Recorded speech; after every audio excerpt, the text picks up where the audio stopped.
راه عمر ما منور می شود از دعای مادر و پند پدر. خاک پای والدان را گر کنی توتیای چشم ای فرزندی نیک. خاک را گیری اگر زر می شود از دعای مادر و پند پدر. مزرعه دل می کند نشء و نمو، می شکوفد غنچه های آرزو. نخل عمرت سبز و پربر می شود از دعای مادر و پند پدر.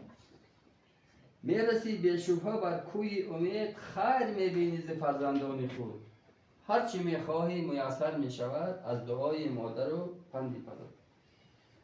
گر پدر مادر بود راضی زما، می شود راضی زما و تو خدا.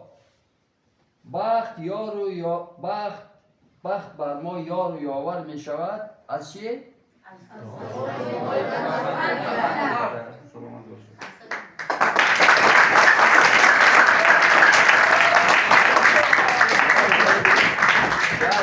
درباره تومین میکنم.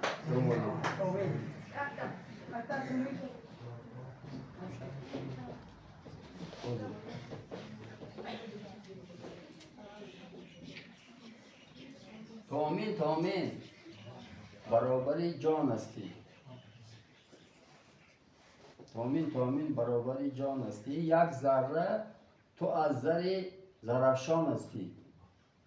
یک قلعه ننگ و نام از سغد کهن، یک پاره خاک تاجیکستان است.